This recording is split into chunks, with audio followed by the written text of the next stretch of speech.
Время, отпущенное старой овчарке Мухтару, подходило к концу. Оно основательно поработало над большим, красивым, сильным некогда псом, превратив его в старую развалину. Пес с трудом передвигался по хозяйскому двору, задумчиво глядя куда-то вдаль под слеповатыми слезящимися глазами. Что видел старый Мухтар, оставалось загадкой, но пес мог часами смотреть туда, словно видел что-то за линией горизонта очень важное, но давно забытое, о котором он вдруг неожиданно вспомнил, растревожив всю свою собачью душу. Весна своим теплым дыханием постепенно пробуждала природу от холодного зимнего сна, даря ей новые жизненные силы и медленно, капля за каплей, отнимая их у старой собаки. Худо было Мухтару, дремавшему на крыльце. Он чувствовал, что эта весна последняя в его жизни, и грустил не потому, что тело мучили боли, что силы покидали его, приближая последний час. Нет, совсем не это тревожило старого пса. Мухтар не мог смириться с неизбежностью расставания с любимым хозяином. Глядя изо дня в день на страдания своего старого друга и не имея возможности помочь, хозяин решил покончить совсем сразу, освободив пса от тяжелых мучений. Вечером Мухтар был плотно и вкусно накормлен, хозяин долго сидел с ним на крыльце. Обняв пса, он говорил ему что-то ласковое, гладя поседевшую голову верного друга, и много курил. Оба смотрели на реку, освободившуюся ото льда, с плывущей местами мелкой шугой, поблескивающей на закате в последних лучах солнца. Утром хозяин повел Мухтара к реке.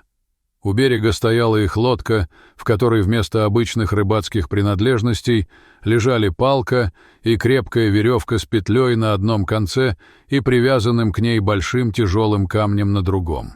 Старый пес вопросительно смотрел на хозяина, пытаясь заглянуть ему в глаза, но человек отводил взгляд в сторону. «Вперед!» — тихо скомандовал он, не глядя на друга. Что-то непонятное, жестокое и очень острое кольнуло в сердце Мухтара, пронзив его невыносимой болью. Ему вдруг захотелось громко взвыть, чтобы прогнать эту боль, освободиться от нее, но ослушаться хозяина пес не смог. Он не прыгнул в лодку, как делал это раньше, а покорно зашел, осторожно переставляя старые лапы с опухшими суставами. Хозяин мощными гребками повел лодку к середине реки, где были самые глубокие места. Наконец он положил весла, надел на шею Мухтара петлю, наклонился и крепко обнял старого пса. «Прости», — шепнул он в чуткое собачье ухо. Мухтар, растерянный, преданно смотрел на хозяина, его била нервная дрожь. Хозяин взял палку и, размахнувшись, бросил ее в воду. «Апорт!» Это была самая любимая команда некогда молодой и сильной овчарки, которая часами могла доставать палку из воды, радостно и гордо вручая ее хозяину. Но сейчас что-то незнакомое и нехорошее было в глазах хозяина. Первый раз в жизни. На какие-то доли секунды Мухтар почувствовал страх. В последний раз, преданно посмотрев на любимого хозяина, пес прыгнул в воду, тяжело поплыв к своей цели. Хозяин поднял камень и с шумом бросил его за борт. Лодка от неосторожного перемещения тяжести резко легла на борт и перевернулась. Человек и собака оказались в ледяной воде.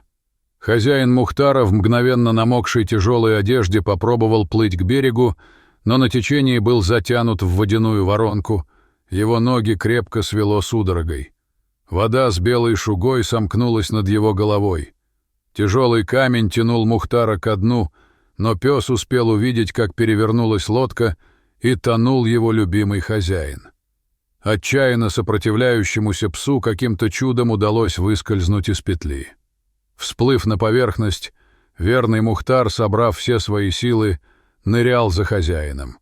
Наконец ему удалось вытянуть ставшего неимоверно тяжелым хозяина из воронки. Изнемогая, старый больной пес поплыл к берегу, спасая жизнь самого дорогого человека. Они долго лежали на берегу, человек и его собака.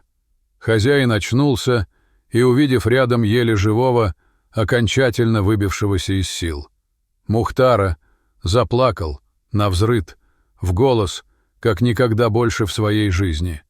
Он нес его домой на онемевших руках, крепко прижав к себе, ступая непослушными ногами, не чувствуя ледяного холода от мокрой одежды. Дойти, донести, стучало в его висках. Мухтар, завернутый в ватное одеяло, очнулся через сутки не в своей будке, а в комнате, где было тихо и тепло. «Наверное, я в раю», — подумал старый пес. Над ним наклонился хозяин с миской теплого молока, в которую звонко шлепались большие капели из его глаз. «Мухтар, родной, мы с тобой еще поборемся, повоюем». Они были вместе в радости и в горе ровно столько, сколько отпущено каждому свыше. Однажды теплым солнечным днем Мухтар ушел. Он ушел счастливым. «Не рой другому яму, сам в нее попадешь». Никогда не забывайте об этом. Берегите своих преданных стариков, они так в этом нуждаются. Дорогие зрители, подписывайтесь на канал, ставьте лайки, пишите комментарии. До новых встреч!